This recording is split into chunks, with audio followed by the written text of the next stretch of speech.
Welcome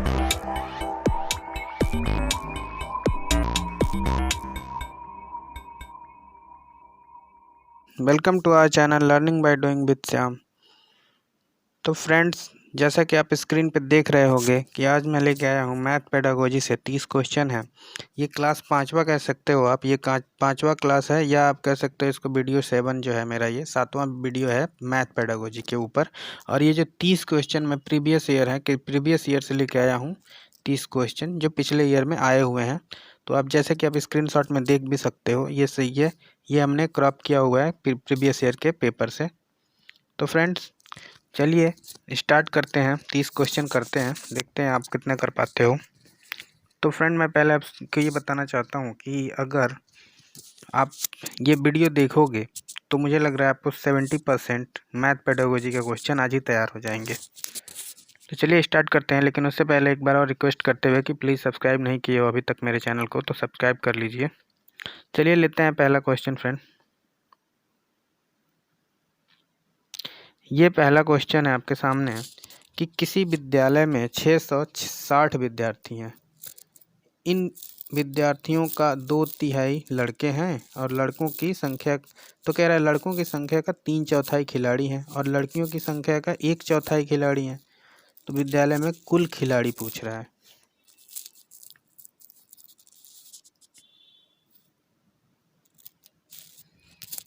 तो friend मैं एक तरीका बताऊंगा, एकदम आसान तरीका, बस आपको थोड़ा सा ध्यान देना है। अब आप देखो, कह रहा है कि किसी विद्यालय में 660 विद्यार्थी हैं।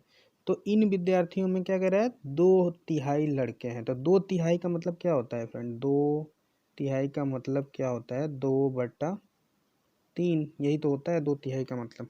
थोड़ा और मोटा कर लेता हूँ, हाँ 2/3 का मतलब 2/3 होता है। तो जो हमारा नीचे का हिस्सा होता है, अब 2/3, ये कुल तो हमारे पास 660 बच्चे हैं, लेकिन उसमें से 2/3 जो है वो लड़के हैं, 2/3।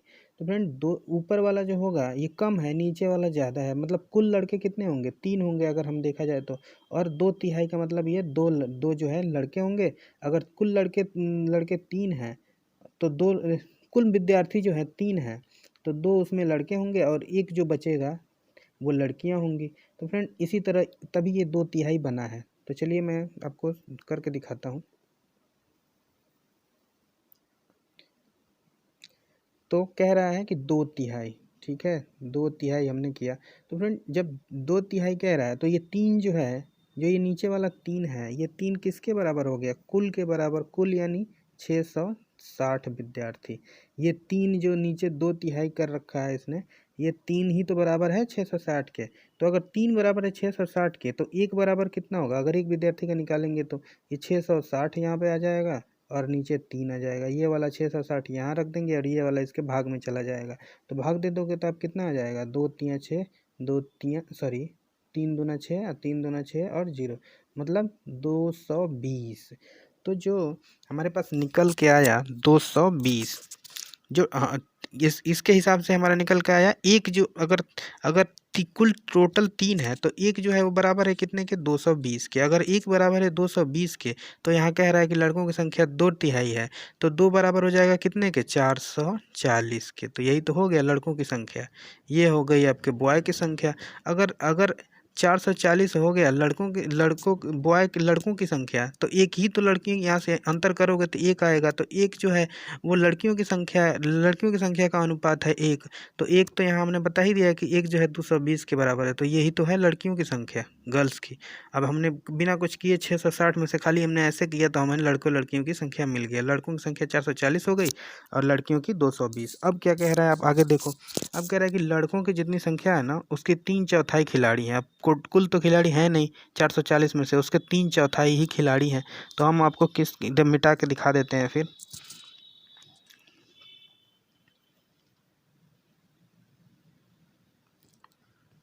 तो हमने गर्ल्स का कितना निकाल लिया था, 220, ठीक है। हमने बॉयज़ का यहाँ देख लिया, गर्ल्स का यहाँ रख दिया हूँ। अब आप देख लो, कह रहा है कि लड़कों का जो संख्या है उसके 2/3 नहीं 3/4, 3/4। अब यहाँ 3/4 आपको रखना है। अब ये 3/4 जो है ये 4 है, किसके बराबर है? ये नीचे टोटल ही तो है, टोटल लड़कों की संख्या है ये, और उसमें से 3 खिलाड़ी हैं। अगर 4 लड़कों की संख्या हमने माना कि 4 लड़के हैं कुल, तो उसमें 3 खिलाड़ी हैं और एक खिलाड़ी नहीं होगा। तो फ्रेंड जब ये 4 टोटल है तो ये टोटल 4 तो यही तो है 4 के बराबर। तो आप ऐसे देखोगे 4 अगर बराबर है 440 के, तो एक कितने के बराबर हो जाएगा? एक इसके नीचे 4 से डिवाइड कर दोगे आप तो कितना हो जाएगा? 4 एकम 4, 4 एकम 4 मतलब 110।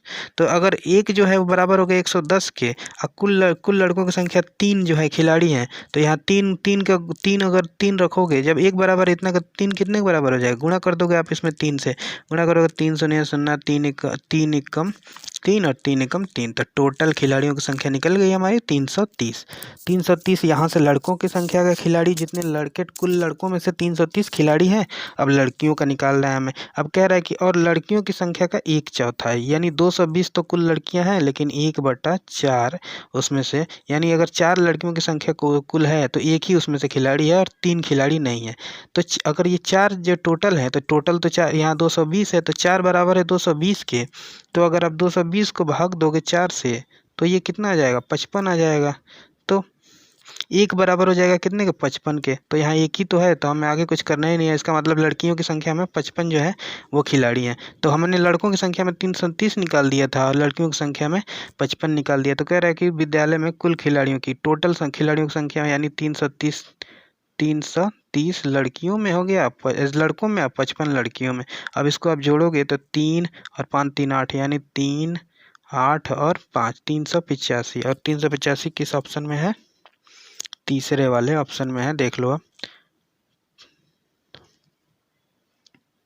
ये तीसरे वाला ऑप्शन सही हो जाएगा। तो फ्रेंड आई होप कि आप अच्छी तरह समझ रहे होगे। अब मैं कहोगे तो मैं दूसरा तरीका, चलिए आपको एक और आसान तरीका इसमें बताता हूँ इसी क्वेश्चन में। तो चलिए दूसरा तरीका, वही तरीका है, थोड़ा सा बस अलग है, सेम वही तरीका जो पहले था।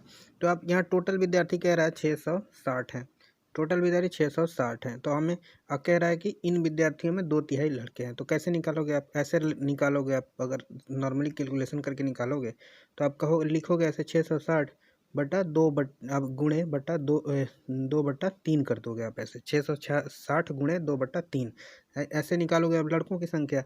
अब इसको आप सॉल्व करोगे तो यही तो करोगे, तो 3 दूना 6 हो जाएगा, ये 3 दूना 6 हो जाएगा, यहाँ पे 220 आ जाएगा आपका। फिर आप इसको इसमें गुणा कर दोगे, 2 का इस 2 का इसमें गुणा कर दोगे तो ये 440 आ जाएगा। ये निकल गया लड़कों की संख्या टोटल।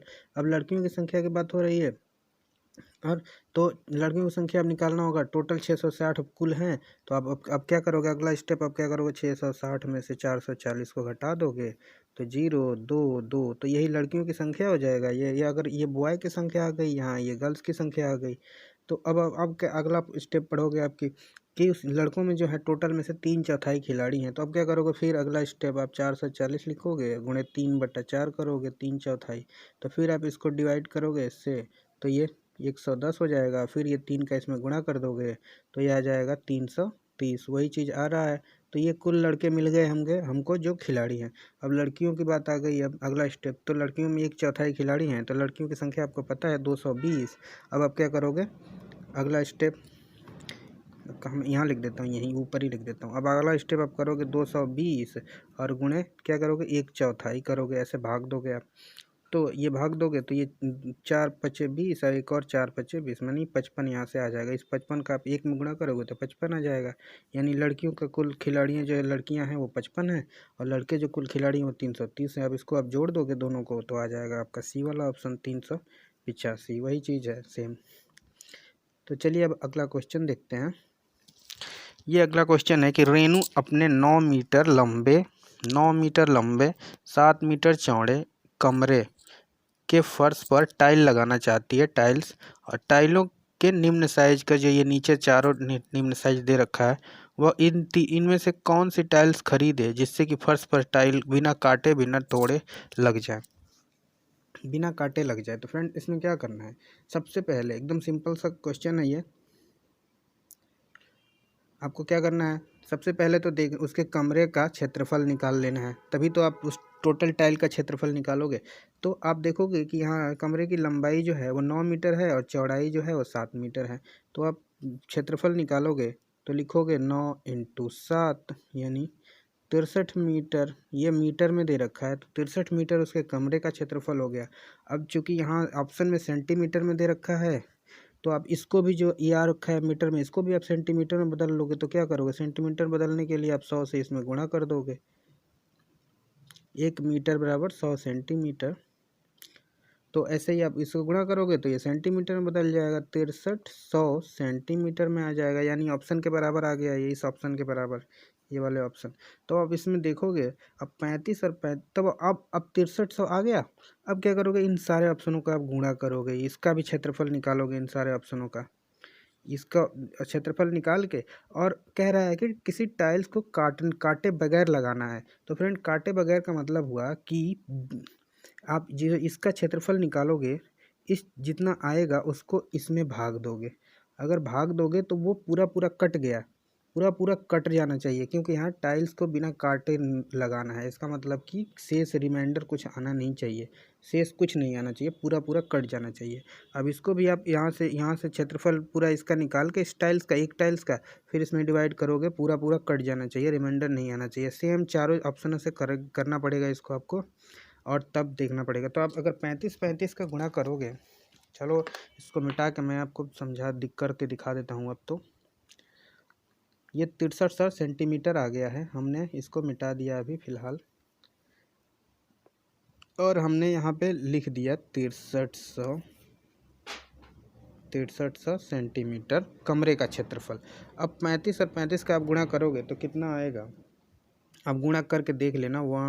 2 आएगा, फिर 2 और 5, 1 2 2 5, ये सब सेंटीमीटर में आ रहा है।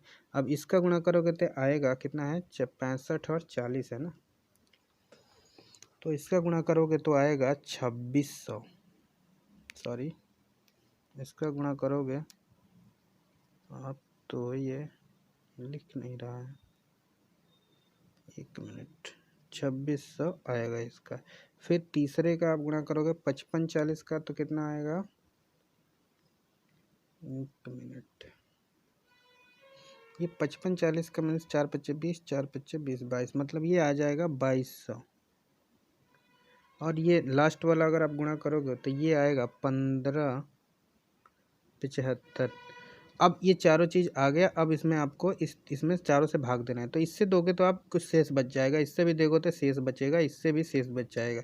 लेकिन इससे अगर आप नीचे सबसे चौथा ऑप्शन से दोगे तो 4 बार में ये कट जाएगा, इसका मतलब चौथा ऑप्शन सही हो जाएगा। आप काट के देख लेना, काट के क्या आप इस 4 बार में जाएगा तो मीन्स 4 से गुणा करके देख लो, 4 पच्चे 20, तो लास्ट में 0 आ ही रहा है इसमें, 4 पच्चे 20 कर 0 यानी 0 हो गया।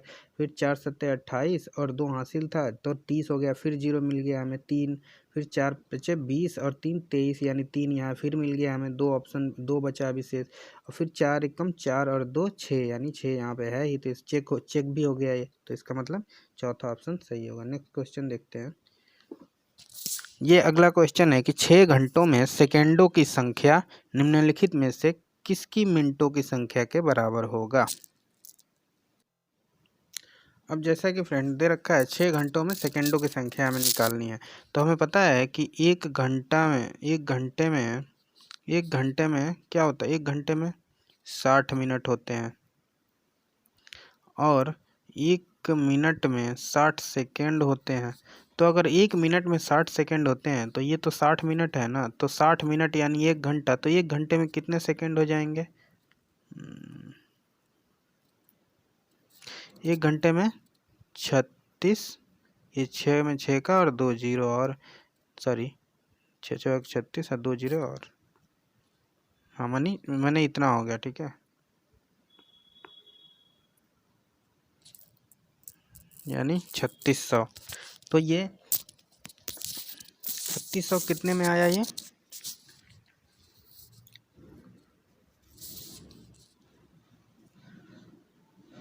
तो फ्रेंड ये तो अभी 60 मिनट का हमने निकाला है ना, 60 मिनट यानी 1 घंटे का निकाला है, लेकिन क्वेश्चन में 6 घंटे की बात कर रहा है, तो आप 6 से और गुणा कर दोगे इसमें, 6 शून्य शून्य 6 शून्य शून्य 6 छः के 36 और 36 के 6, 3 हासिल हो जाएगा, 36 18 और 3 21, तो ये आ गया 21,600।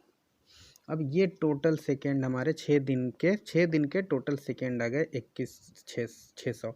अब कह रहा है कि इनमें से किसकी मिनटों की संख्या के बराबर है। तो फ्रेंड अब इसको मिनट में बदलना है।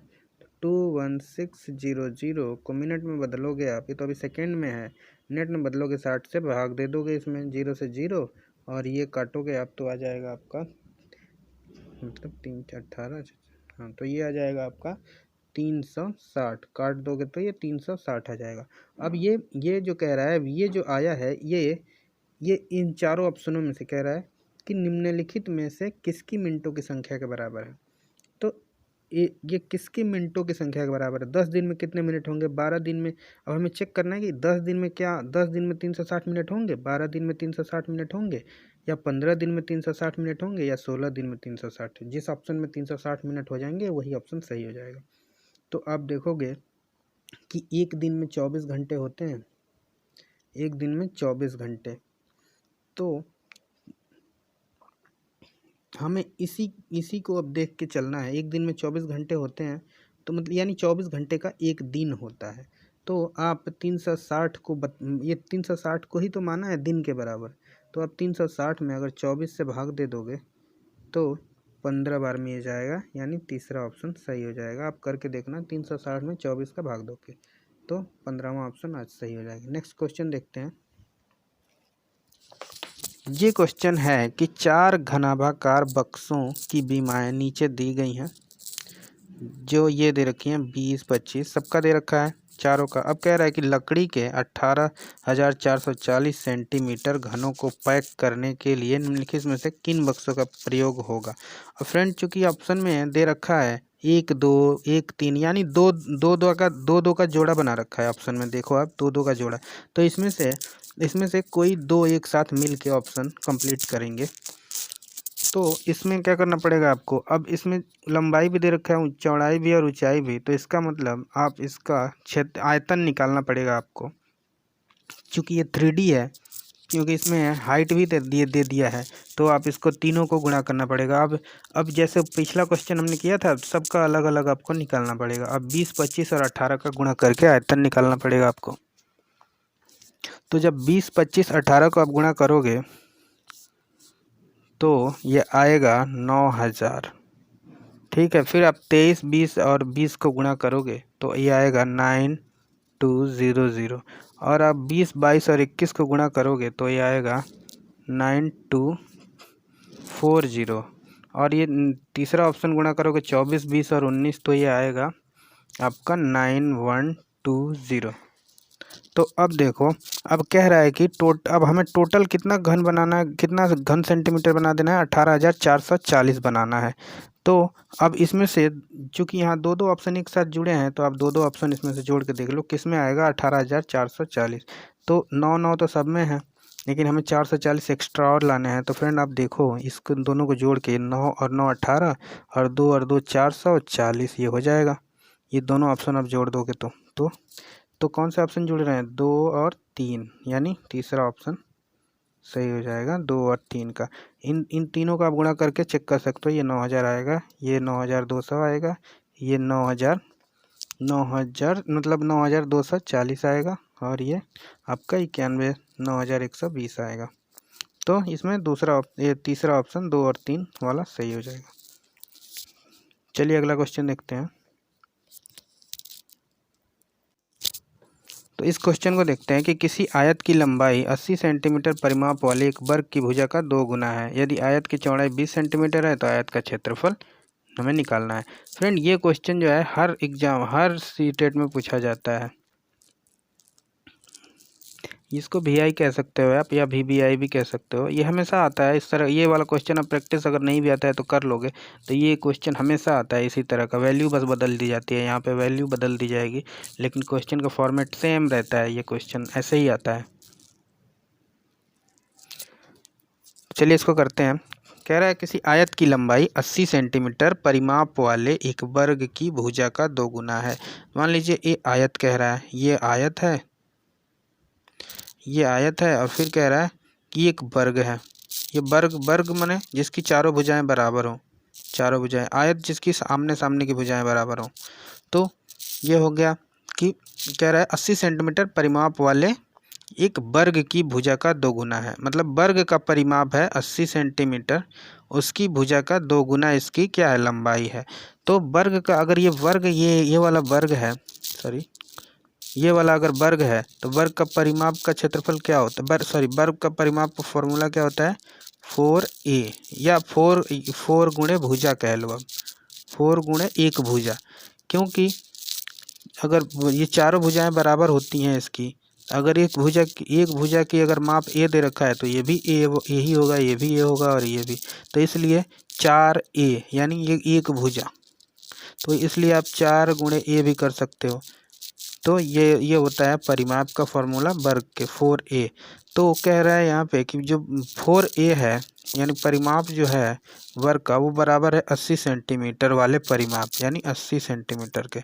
तो a बराबर कितना हो जाएगा, 20 के बराबर आ जाएगा। इससे आप काट दोगे तो a बराबर 20, यानी एक भुजा जो इसकी दे रखी है 20 है। अब वही ये कह रहा है कि परिमाप वाले एक वर्ग की भुजा का 2 गुना है क्या, उसकी आयत की लंबाई। तो अगर ये 20 है तो कह रहा है कि 2 गुना है, 2 गुना माने 40, यानी इसकी चौड़ाई लंबाई जो कह रहा है आयत की वो 2 गुना है यानी 40 है।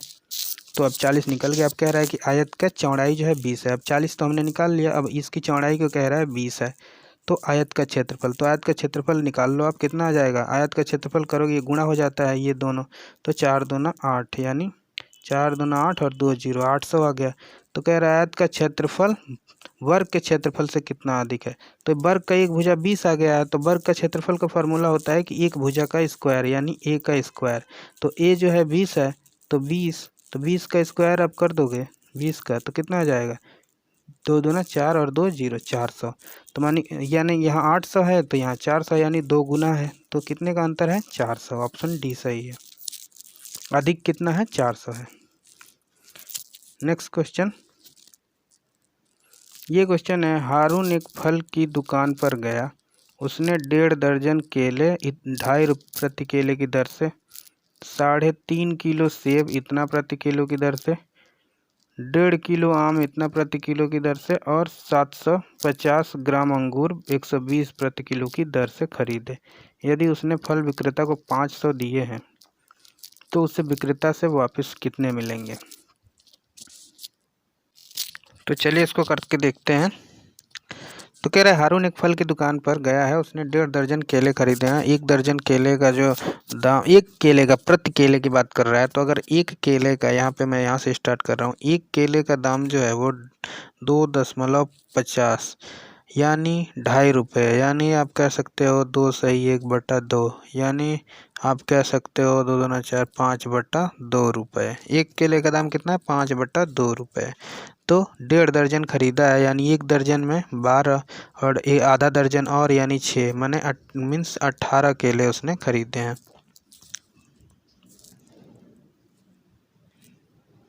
18 केले, तो एक केले का दाम 5/2 है। एक केले का दाम यहाँ दे ही रखा है 5/2, तो आपको 18 का निकालना है, यानी 2 इसे काट दोगे 9 और 9 बचे 45, तो आपका 45 रुपये आ गया। कितने का, उसने 1.5 दर्जन जो केले खरीदे उसका दाम तो आ गया, तो 45 आपको याद रखना है। ये कैलकुलेशन यहाँ इतनी हुई है, आप देख सकते हो 45 आ गया। अब मैं इसको मिटाने जा रहा हूँ, आप देख लेना। अब मैं इसको मिटा रहा हूँ और 45 में अलग से लिख दूंगा।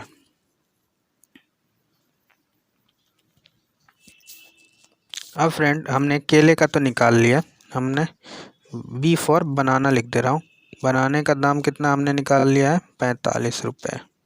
अब हमें आगे बढ़ना है और कह रहा है, अब कह रहा है 3.5 किलो उसने क्या खरीदा है सेब, और 1 किलो का दाम उसने बताया है 57.60 किलो, और खरीदा कितना, खरीदा है उसने 3.5 किलो। तो फ्रेंड 1 किलो सेब का दाम यहाँ दे रखा है 57.60। अब इस दशमलव को हमें हटा देना है।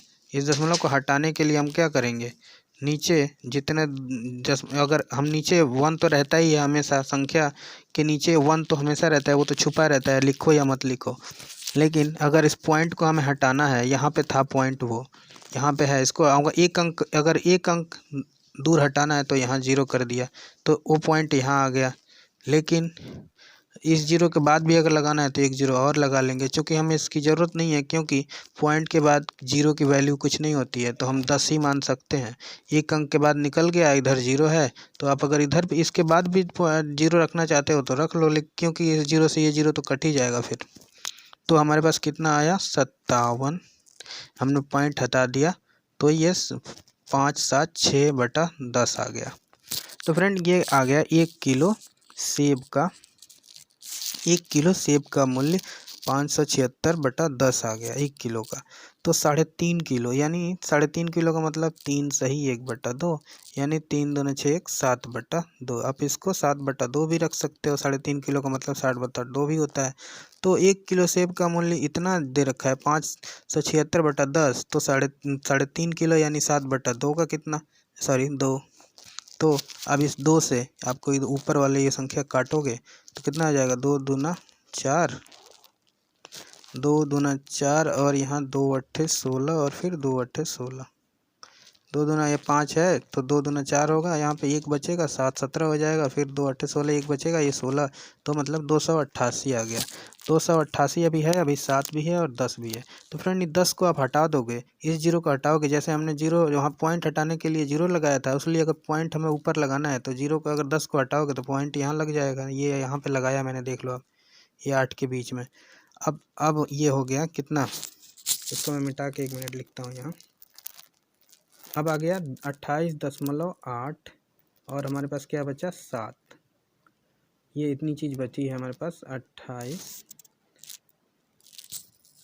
ये बचा हमारे पास ये 28 ये इतनी चीज़ बची है। अब गुणा कर दो आप इसको, 7 और 8 56, किस 6 बचा आपके पास हासिल 5 और फिर 56 और 5 अगर क्या 56 और 5 56 और 5 कितना हो गया 61 हो गया, 61 के 1 हो गया, फिर हासिल आपके पास 6 बचा, फिर 7 दूना 14 और 6 14 और 6 20 हो जाएगा। लेकिन हमें एक अंक के बाद दशमलव है तो हम यहाँ 6 के बाद एक दशमलव लगा देंगे, तो हमारे पास आया 201.6। तो फ्रेंड ये आ गया हमारे पास 3.5 किलो सेब का मूल्य। हम इसको मिटा रहे हैं।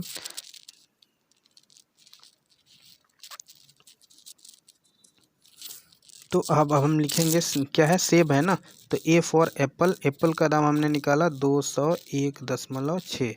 अब हम आगे बढ़ते हैं क्वेश्चन में। अब देखते हैं हमने कहाँ तक निकाल लिया, सेब प्रति किलो की दर से 1.5, हाँ 3.5 किलो सेब खरीदा उसने, इतना प्रति किलो की दर से हो गया यहाँ तक। अब यहाँ से आगे बढ़ेंगे, 1.5 किलो आम खरीद रहा है वो 75.40 प्रति किलो की दर से। तो अब देखो आप कि एक क्या कह रहा है, 1 किलो आम का दाम कितना कह रहा है 75.40। तो फ्रेंड अब इस दशमलव को हटाना है तो आप 10 रख दो, तो ये दशमलव हट के यहाँ आ जाएगा, इसके बाद जीरो है तो कोई बात ही नहीं है, फिर हट गया ये पॉइंट हट गया, यहाँ से मिटा देता हूँ मैं, सॉरी कितना आ गया 754/10। तो ये कह रहा है 1 किलो आम का दाम इतना हो गया 754/10, और उसने कितना खरीदा है, हम 1.5 किलो आम खरीदा है। तो 1.5 किलो आम का मतलब 1 सही 1/2, यानी 2 एकम 2 और 3 बट यानी हो जाएगा ये 3/2। तो 3/2 किलो आम का दाम, 1 किलो आम खरीदा है इतने में, तो 3/2 यानी इसके आप इससे गुणा कर दोगे। अब इससे आप काटो 2 से इस ऊपर वाले में, तो 2 तियाँ 6, 2 तियाँ 6, एक बचा, 2 सत्ते 14, एक बचा, 2 सत्ते 14, यानी 377। अब इस 10 को हटा दो, यहाँ से हटाओगे तो यहाँ पॉइंट लग जाएगा, यानी 37.7। अब बचा क्या हमारे पास, सॉरी 37.7 गुणे 3। एक बार मिटा के मैं देख लेता हूँ, मिटा देता हूँ फिर करता हूँ।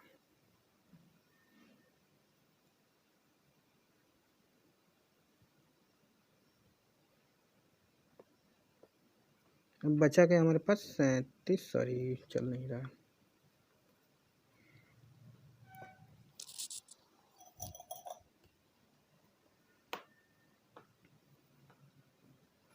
अब बचा था क्या हमारे पास 37.7 गुणे 3। अब ये इसको गुणा करोगे आप, 3 सत्ते 21, 2 बचेगा हासिल, फिर 3 सत्ते 21 और 2 23, 21 22 23, फिर 3, फिर हासिल बचेगा 2, फिर 3 तियाँ 9 और 2 11 और 1 अंक के बाद हासिल यानी 113.1।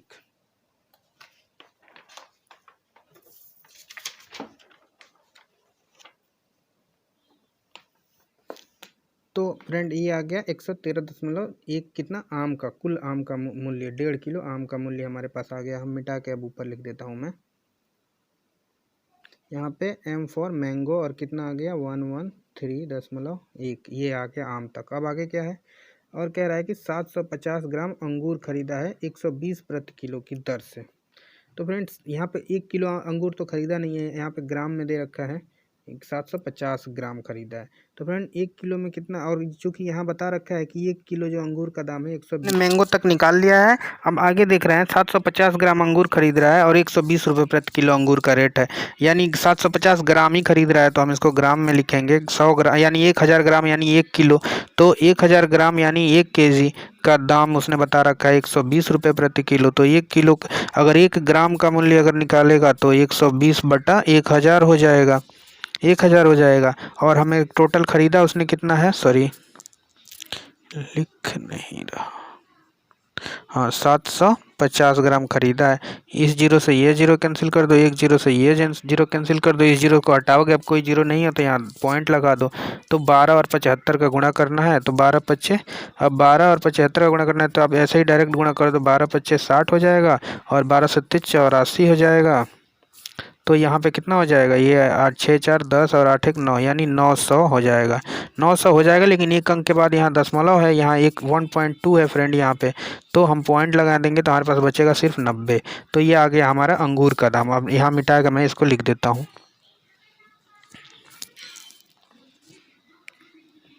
तो फ्रेंड ग्रेप्स का दाम उसने दे ही दिया 90 रुपये।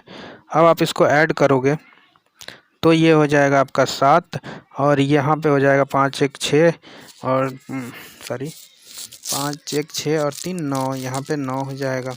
और उसके बाद क्या 4 4 और 1 5 और 5 और 9 5 14, 14 के 4 हासिल 1 और फिर बचेगा 2 और 1 3 और 1 4 यानी 449.7। अब आप 500 में से इसको घटा दो, 500 रुपये ही तो दिया है उसने और इतना रुपये का उसने सामान ही खरीद लिया 7। तो ये बचेगा आपका 50.3, यहाँ आएगा 50.3। चौथा ऑप्शन सही हो जाएगा। चलिए अगला क्वेश्चन देखते हैं।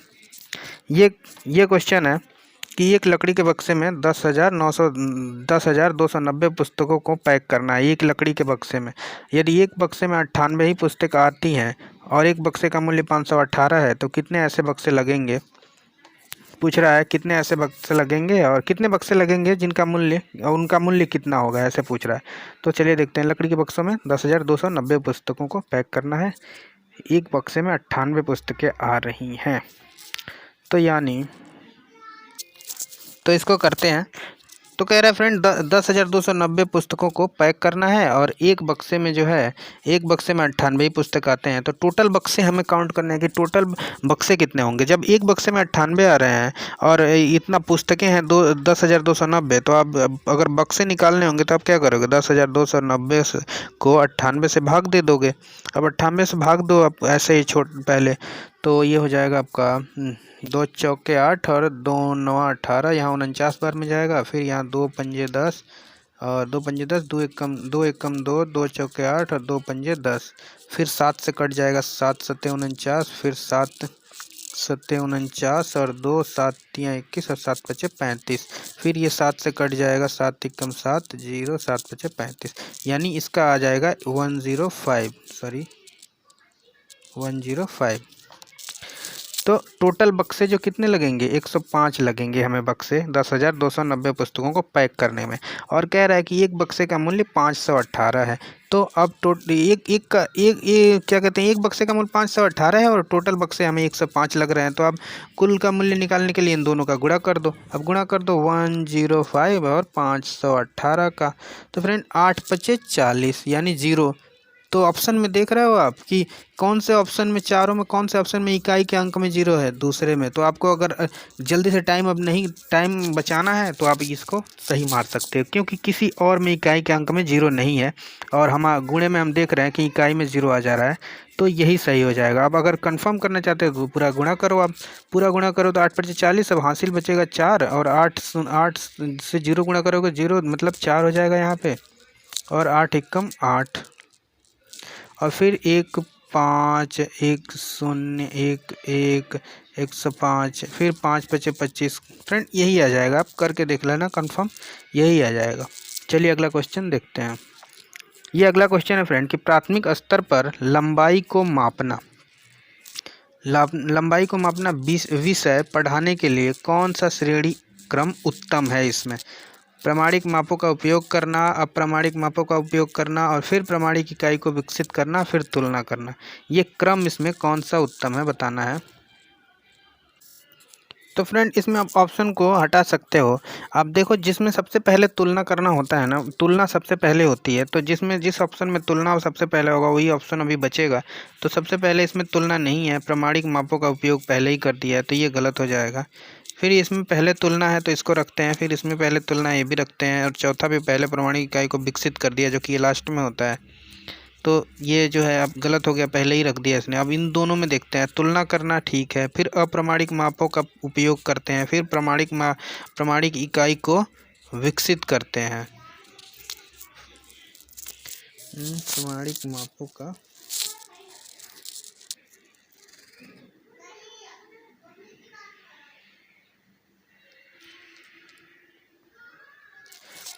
यहाँ पे फ्रेंड कह रहा है प्रामाणिक इकाई को विकसित करना, पहले ही विकसित कर दे रहा है ये, तो ऑप्शन ये भी गलत हो जाएगा। तो ये वाला ऑप्शन सही होगा, अप्रामाणिक मापों का उपयोग करना, फिर प्रामाणिक मापों का उपयोग करना, उसके बाद विकसित करना, तो ये वाला ऑप्शन सही होगा, ध्यान देना आप लोग। अगला क्वेश्चन देखते हैं।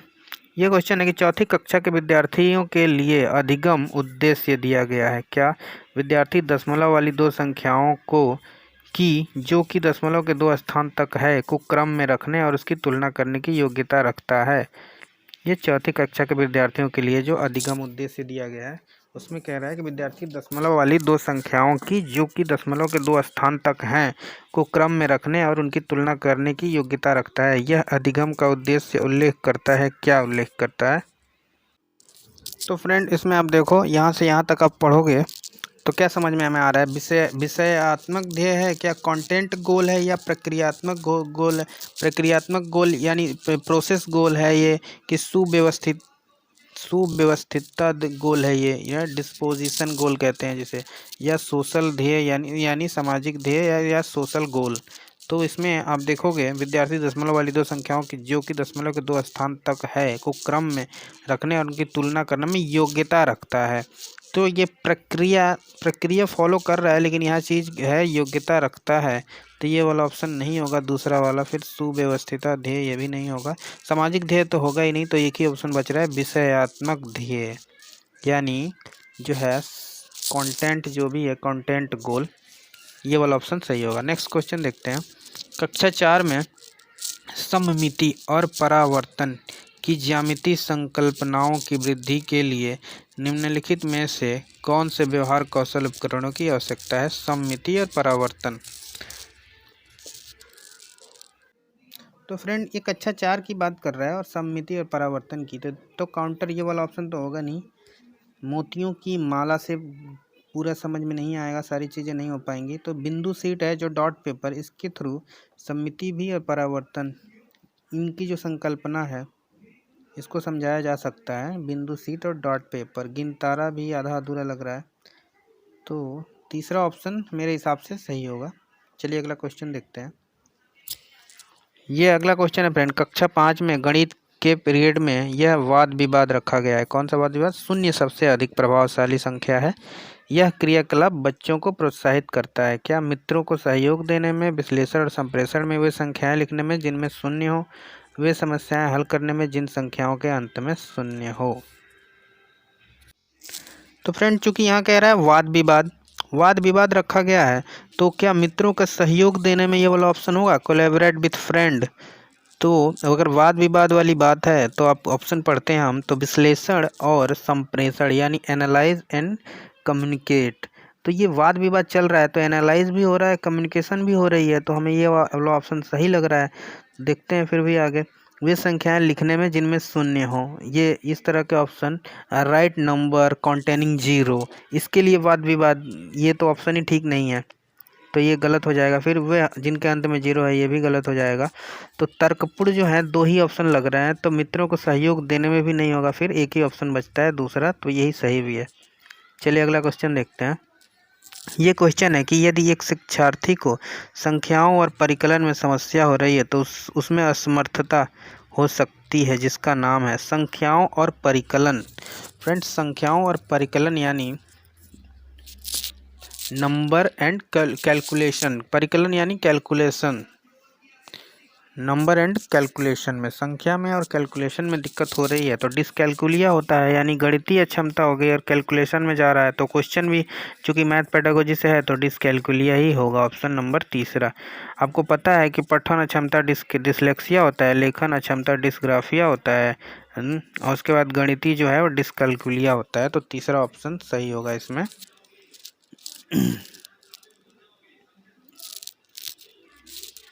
चलिए अगला क्वेश्चन देख लेते हैं।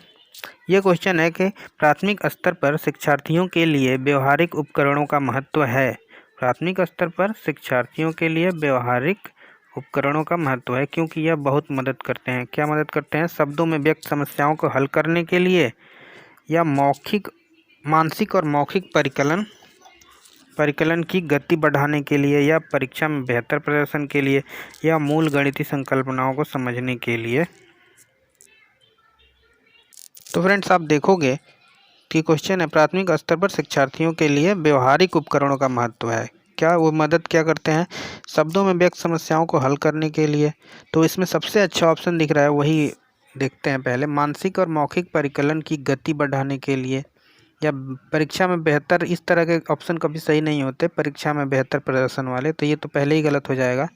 और फिर आप देखो, मूल गणितीय संकल्पनाओं को समझने के लिए, यह ऑप्शन सही लग रहा है, तर्कपूर्ण है, तो ये वाला ऑप्शन सही होगा।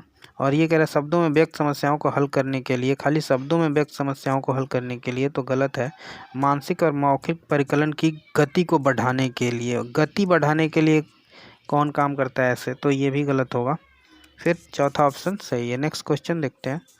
यह है कि निम्नलिखित में से कौन सा खुला अंत वाला, यानी क्या कहते हैं उसको, मुक्त एंडेड प्रश्न, यानी फ्री एंडेड प्रश्न, फ्री एंडेड प्रश्न हो कहते हैं ना इसको, फ्री एंडेड क्वेश्चन जो है कौन सा है इसमें से। तो फ्रेंड्स, आप देखोगे कि कह रहा है 15 गुणे 3 का मान ज्ञात कीजिए, तो ये मुक्त एंडेड नहीं है। फिर कह रहा है फ्री एंडेड यानी खुला अंत वाला प्रश्न नहीं है। आप 15 को 3 से गुणा करेंगे तो किस प्रकार करेंगे, ये भी मुक्त एंडेड प्रश्न नहीं है। फिर कह रहा है कोई 2 संख्याएं लिखिए, यहाँ कोई 2 संख्याएं लिखिए जिनका गुणनफल 45 हो, ये मुक्त एंडेड प्रश्न है, तो ये सही होगा। फिर संख्या रेखा का प्रयोग करते हुए, ये भी नहीं है, तो इसमें तीसरा ऑप्शन सही है। नेक्स्ट क्वेश्चन देखते हैं। ये क्वेश्चन है कक्षा 2 के कुछ विद्यार्थियों को हासिल वाले 2 अंकों की संख्याओं के जोड़ में कठिनाई का सामना करना पड़ता है। इस समस्या का कारण क्या है?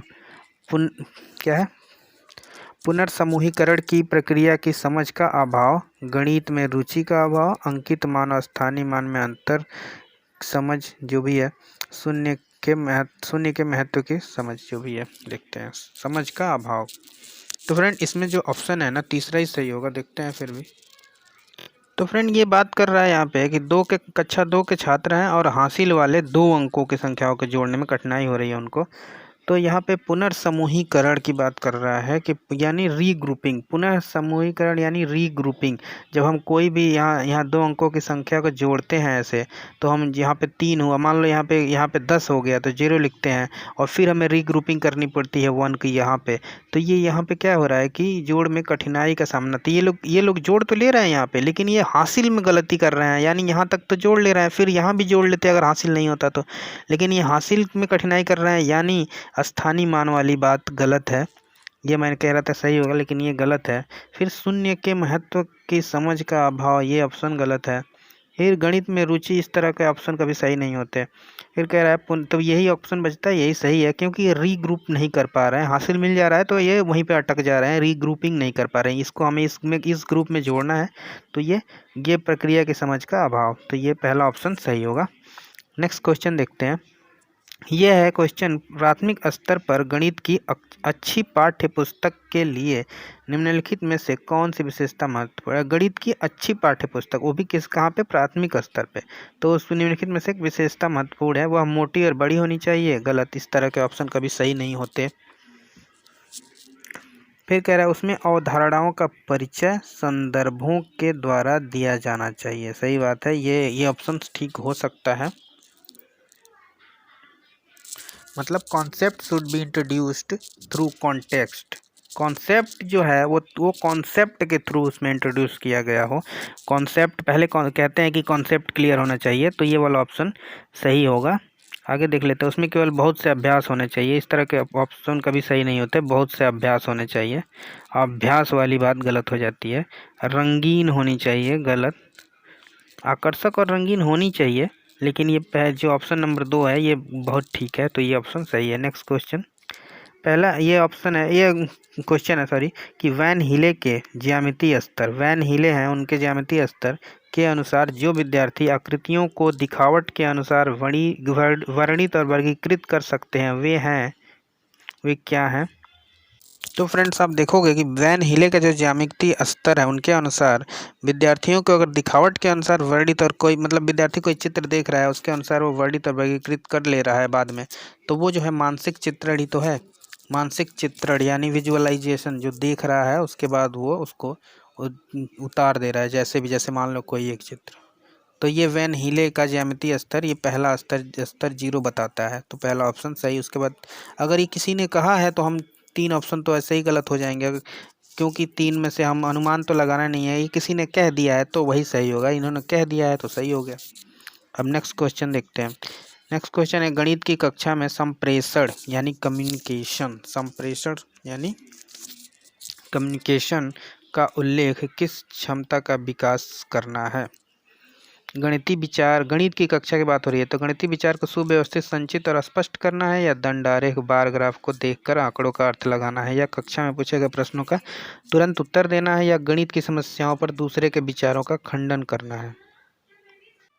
तो यहाँ पे कह रहा है गणित की कक्षा में संप्रेषण का उल्लेख किस क्षमता का विकास करना है। तो पहला ऑप्शन है गणितीय विचार को सुव्यवस्थित, संचित और स्पष्ट करना, यही वाला ऑप्शन सही भी होगा। देखते हैं आगे वाला ऑप्शन, दंड आरेख को देखकर आंकड़ों का अर्थ लगाना। देख कर लगाना, यहाँ बात हो रही है कि संप्रेषण, तो देख के लगाना, देख कर बात कहाँ से आ गई, गलत हो गया। कक्षा में पूछे गए प्रश्नों का तुरंत उत्तर देना, ये भी गलत हो गया। दूसरे विचारों का खंडन करना, ये तो गलत है। तो पहला ऑप्शन सही है। अगला क्वेश्चन देख लेते हैं। ये क्वेश्चन है, यदि एक शिक्षार्थी पूर्णांक को भिन्न और दशमलव संख्याओं पर 4 आधारभूत संक्रियाएं संपन्न करने में समर्थ है, तो वह है क्या है वो। तो फ्रेंड इसका ऑप्शन है परिमाणात्मक अवस्था में, यानी कि क्वांटिफाइंग फेज में है।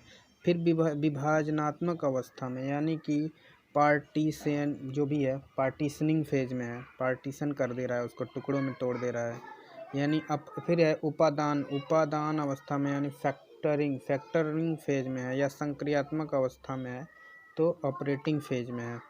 तो फ्रेंड आप देख रहे हो कि वो चारों चीज़ यानी पूर्णांक को भिन्न दशमलव संख्याओं पर चारों आधारभूत संक्रियाएं संपन्न करता है, तो सिर्फ परिमाणात्मक अवस्था में कैसे होगा, विभाजनात्मक में भी नहीं, अपादान अवस्था में भी नहीं, संक्रियात्मक अवस्था में है, यानी कि ऑपरेट कर दे रहा है सारी चीज़ों को, तो ये चौथा ऑप्शन सही होगा। अगला क्वेश्चन देखते हैं।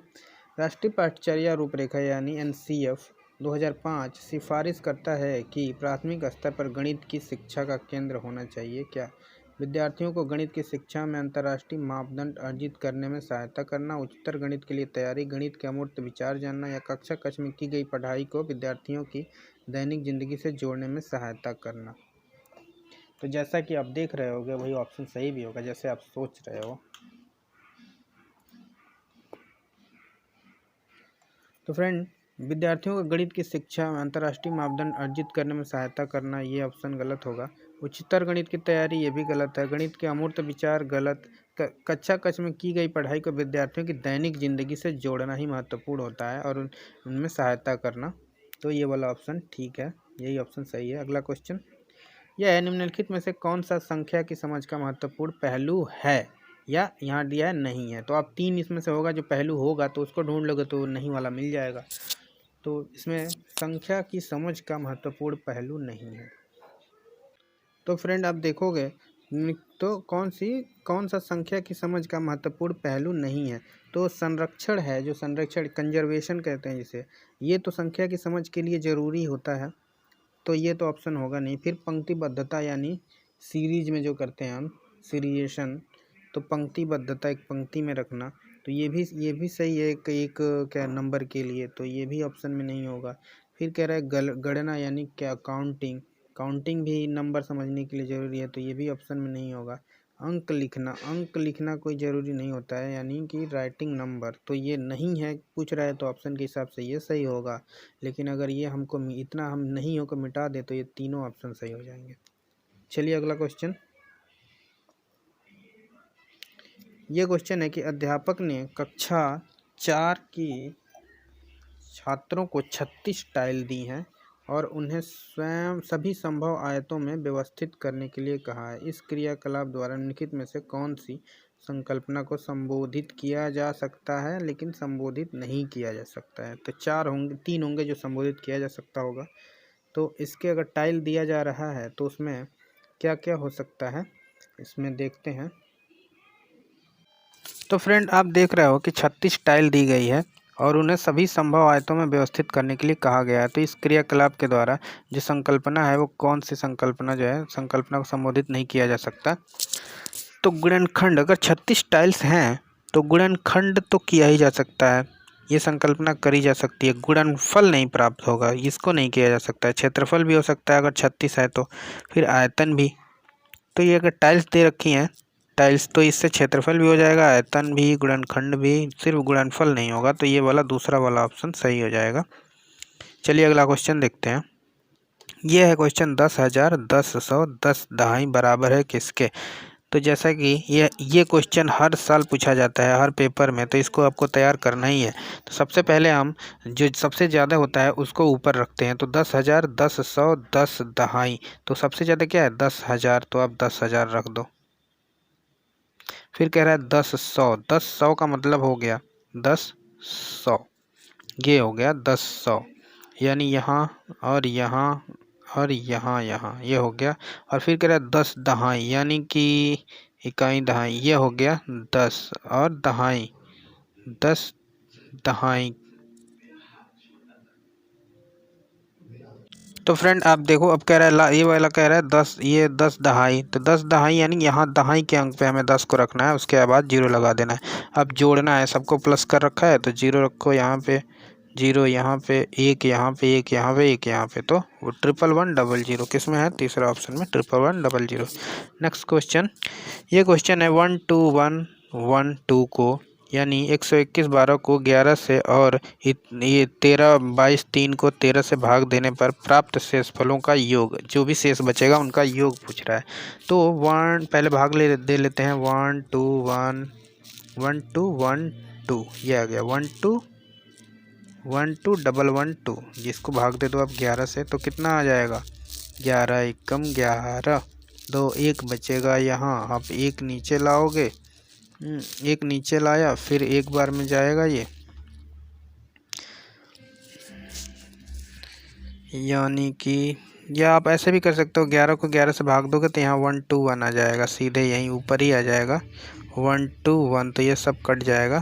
फिर हम नीचे 1 लाएंगे, फिर लाएंगे हम क्या 2, यानी यहाँ पे 0 हो जाएगा। इससे हमें कोई मतलब नहीं है, इससे वो तो रिमाइंडर की बात कर रहा है।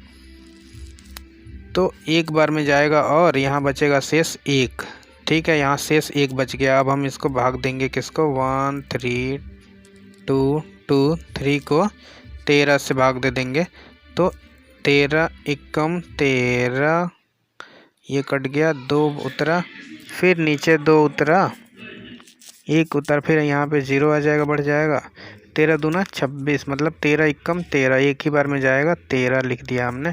अब यहाँ पे हासिल लिया, 12 में से 3 यानी 9, यहाँ 9 बचा। अब यहाँ पे 3 उतार देंगे हम नीचे, तो 13 13 का फिर डिवाइड करेंगे तो कितनी बार में जाएगा? तो फ्रेंड 13 7 बार में जाएगा। ये 13 सत्ते 91 होता है, तो 9 1 हो जाएगा, बचेगा क्या? 2। तो कह रहा है इनका योग दोनों प्राप्त शेषफलों का, यहाँ 1 बचा यहाँ 2 बचा, तो योग कितना हो गया? 3, यानी दूसरा ऑप्शन सही होगा। अगला क्वेश्चन देखते हैं। ये क्वेश्चन है 5 6 4 3 1 में 6 के स्थानीय मान तथा 4 के अंकित मान। फ्रेंड ये मैंने ये स्पेशल इस पे एक टॉपिक बनाकर मैंने एक वीडियो डाला है स्थानीय मान और अंकित मान पे, तो वो आप ज़रूर देखिए प्लीज़, अगर इस क्वेश्चन को आपको करना है तो, क्योंकि हर साल हर पेपर में ये क्वेश्चन एक क्वेश्चन स्थानीय मान और अंकित मान से आता ही आता है। तो वो मेरे पिछले वीडियो को ज़रूर देखिए, मेरे प्लेलिस्ट में पड़ा हुआ है, बहुत अच्छी तरह से बताया है मैंने। चलिए इसको करते हैं। पहले लिख लेते हैं 5 6 4 3 1। इसमें कह रहा है 6 के स्थानीय मान तथा 4 के अंकित मान। अब 6 का स्थानीय मान का मतलब हो गया 6 गुणे किस जगह पे है? इकाई दहाई सैकड़ा हज़ार, यानी कि कितना हो जाएगा? 1 2 3, ये इतना हो जाएगा। अब अगला क्या कह रहा है कि 4 के अंकित मान। तो फ्रेंड 4 ये है, तो 4 का अंकित का मान का मतलब होता है खुद वो संख्या, खुद वही वो संख्या होता है अंकित मान। तो ये कितना हो गया? 6000, यानी 6 और 000 और 4। तो क्या कह रहा है? मान अंतर पूछ रहा है ना, तो अंतर कर दोगे आप तो कितना हो जाएगा? ये 5996, यही होगा ना, चौथा वाला ऑप्शन सही हो जाएगा। तो फ्रेंड्स ये क्वेश्चन है कि 30 36 और 42 के सबसे छोटे सार्वगुणज तथा सबसे बड़े सार्वगुणनखंड का गुणनफल क्या होगा। तो फ्रेंड आपको एक चीज़ बताना चाहता हूँ, या ध्यान देना आप लोग, कि जब सबसे छोटा सार्वगुणज ज्ञात करते हैं तो कैसे करते हैं? आप एक एक अंक ले लो, सबसे आसान रहेगा। अब इसको क्या करो आप, इसका एलसीएम निकालो, 30 का फैक्टर निकाल लो। आप 2 से करोगे 15, फिर 3 से करोगे 3 पचे 15, फिर 5, तो ये आ गया। अब आपका 36 है, आप 36 को निकालो, 2 18, 2 9, 3 3, फिर एक 3 और आ जाएगा। अब बचा आपके पास 42 का निकालो, 2 21 बार में जाएगा, फिर ये 3 से जाएगा 7 बार में, फिर 7 आ जाएगा। तो हमारे पास क्या मिला हमें? इधर मैं लिख दे रहा हूँ। पहले वाले में 30 वाले में हमें क्या मिला? 2 मिला, 3 मिला और 5 मिला। उसके बाद हमें क्या मिला? 2 2 3 3, 2 2 3 और 3 मिला। फिर उसके बाद क्या मिला? 2 3 7, 2 3 और 7 मिला। अब कह रहा है सबसे छोटा हमें सार्वगुणनखंड ज्ञात करना है। तो इसमें देखते हैं कि तीनों में, पहले देखते हैं तीनों में कॉमन संख्या कौन सी है। तो इसमें तीनों में 2 कॉमन है, तो इसको ले लिया। फिर तीनों में 3 कॉमन है, यहाँ देखोगे आप तो ये भी ले लिया। तो हम ये 1 2 लेंगे, 1 3 लेंगे, जिसमें ये अगर ये तीनों में ये चीज़ कॉमन आ गया तो इसमें से एक एक ले लेंगे, यानी 2 एक बार ले लिया, और 3 इसमें 3 बार है तो हमने कॉमन है तो एक बार 3 ले लिया। उसके बाद जितना बचा है ना, उसके बाद सब रख दो। अब यहाँ क्या बचा है? 2 बचा है, वो भी रख दो। यहाँ 5 बचा है, 3 बचा है, 7 बचा है, वो भी रख दो। 5 3 और 7, ये लिस्ट कॉमन हो गया। सबसे छोटा आप देखोगे तो 2 3 6 2 12 25 60 60 सत्ते 7 छक्के 42। एक मिनट,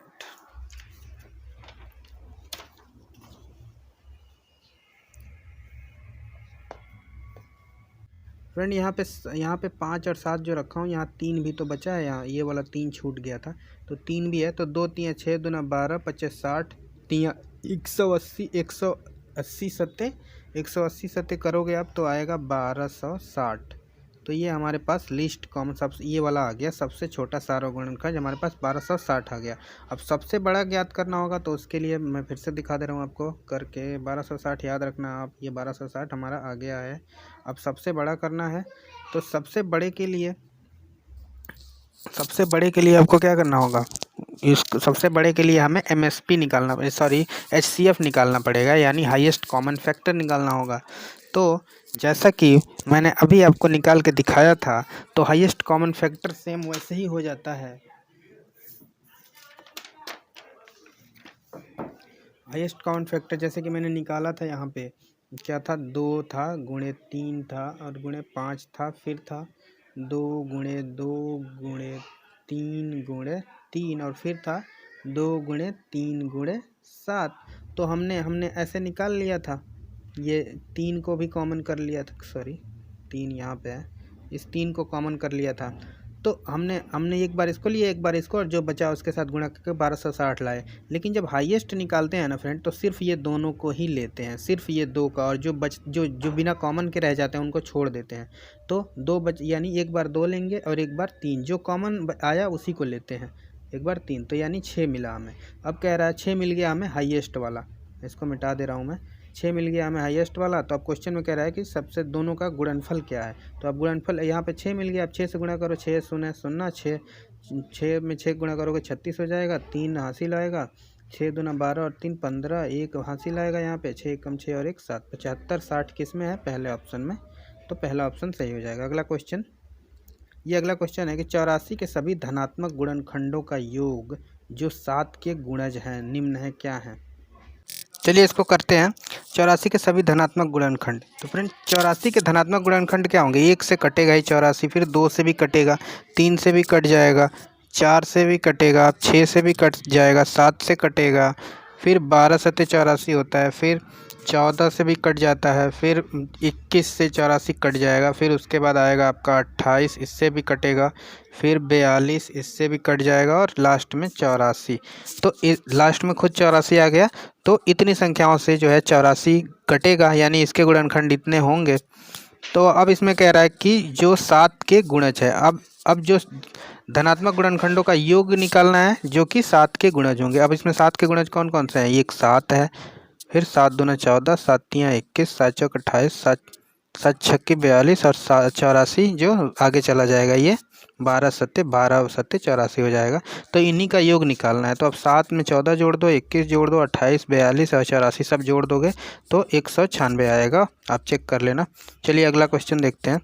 कह रहा है जब दिल्ली में समय 8:49 PM है, तब सिडनी में समय अगले दिन का इतना AM है। यदि दिल्ली में समय इतना है तो सिडनी में क्या समय होगा। फ्रेंड ये इस टाइम पे लेके मैंने एक पूरा चैप्टर ही बना दिया है, आधा घंटे से ऊपर का है वो चैप्टर, प्लीज़ आप मेरे प्लेलिस्ट में जाकर उसको देख सकते हैं। और इससे हर सीटेट के एग्ज़ाम में एक पेपर, मतलब हर एक क्वेश्चन आता है हर पेपर में इससे, तो ये तो कहीं जाना ही नहीं है। तो इसको आपको अच्छी तरह प्रैक्टिस करना है इस क्वेश्चन को। तो आप देखो सबसे पहले, तो फ्रेंड इसको करने का कई तरीके हैं। तो अब जैसे कि ये सिडनी का जो कह रहा है कि सिडनी में समय अगले दिन का 1:19 है, तो अगले दिन 1:19 है, टाइम में तो AM है ना ये, और ये PM है, तो ये 1:19 है, लेकिन ये 8:49 है, तो ये यहाँ 1:19 कम है, कम मतलब नंबर के हिसाब से तो 1:19 कम है, और ये 8:49 ज़्यादा है, तो हम इसको ज़्यादा कर लेते हैं। 1 का मतलब 13 कर लो आप, AM है उसको भूल जाओ अभी फ़िलहाल आप 13 लिख लो, 13:19, और ये तब जाके ये हो जाएगा 8:49। अब आप इसमें से घटा लो इसको, तो ये घटाओगे तो पूरा ये टोटल घटता है ना, ये टोटल ही घट जाता है, टोटल में से टोटल, क्योंकि ये मिनट होता है, तो मिनट को मिनट से ही घटाते हैं। तो फ्रेंड 19 मिनट है, 49 में से नहीं जाएगा, तो यहाँ से 1 लेंगे हम। तो यहाँ से जब इधर जाता है तो आपको, जैसे कि आपको पता है कि पूरा 1 घंटा मिलता है, यानी हमें 60 मिनट मिल जाते हैं। तो 60 मिनट मिल गए, अब इसमें जोड़ दोगे आप, तो 60 और 10 70 और 9 69, यानी 60 और 10 70 9 79 मिनट मिल गए हमें यहाँ से। 79 में से 49 आप घटाओगे तो कितना हो जाएगा, 7 मतलब 30 मिनट। तो यहाँ फ्रेंड 30 मिनट हो गया, और यहाँ पे अब कितना बचा, 12 ही घंटे बचे हैं, तो 12 में से 8 गया आएगा तो 4, यानी कि 4.5 घंटे आगे है। ये अंतर है, इन टाइमों का अंतर कितना है, 4.5 घंटे। तो अब दिल्ली में समय 11:19 है, 19 सुबह के 11:19 है, तो इसमें 4 घंटे और जोड़ दो आप, इसमें 4 घंटे और जोड़ोगे तो 11 और 4, यानी 11 और 4 कितना हो जाएगा, आप जोड़ लो। तो फ्रेंड आप यहाँ पे जोड़ लो, यहाँ पे कह रहा है 1 मिनट, ये 11:19 AM सुबह का कह रहा है, और इतना घंटे का अंतर है, तो इसको इतना घंटे तो आगे हो गया ना सिडनी का समय क्या होगा, आगे होगा। तो आप जोड़ लो 4 घंटे 30 मिनट, इसमें और जोड़ लो आप, तो ये 9 और 3 1 4 और 11 और 4 15, यानी 3:49 किस में है, ऑप्शन नंबर 3 में। तो ये वाला ऑप्शन सही हो जाएगा। फ्रेंड अगर एक और तरीका आप देखना चाहते हो तो मैं एक और तरीका आपको दिखा रहा हूँ।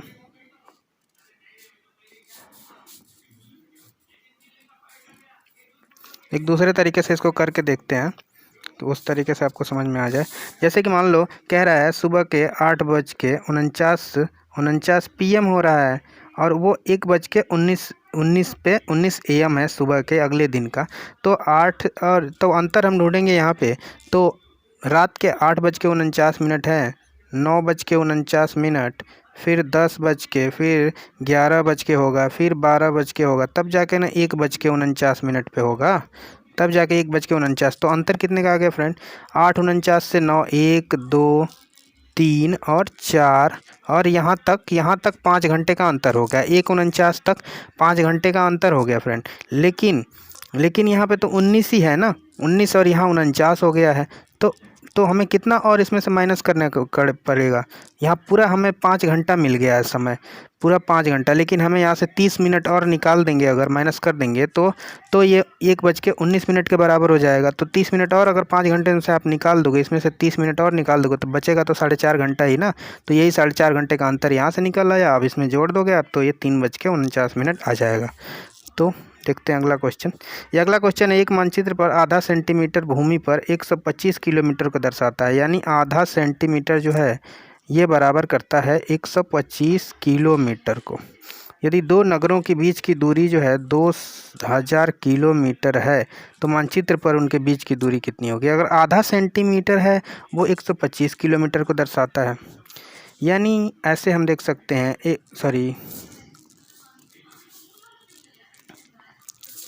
यानी कि ऐसे हो सकता है कि 125 किलोमीटर जो बराबर है आधा सेंटीमीटर को दर्शा रहा है।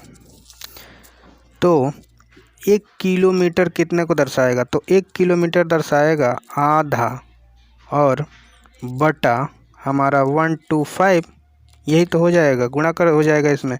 यानी 125 गुणे 2 यानी कितना हो जाएगा? ये 125 यानी 250, 250 हो जाएगा।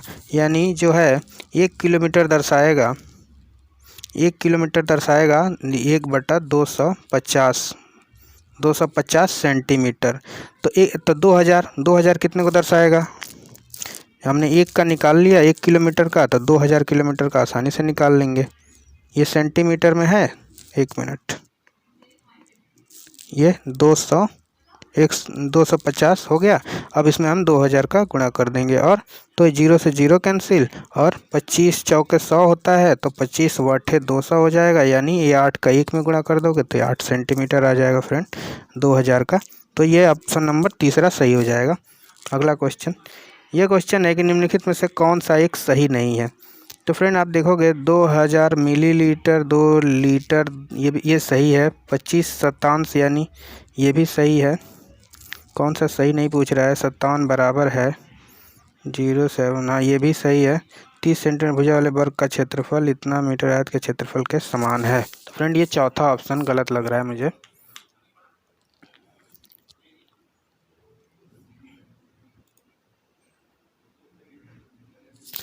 ये फ्रेंड ये तीनों बराबर हैं, तीनों सही हैं, लेकिन ये चौथा गलत है।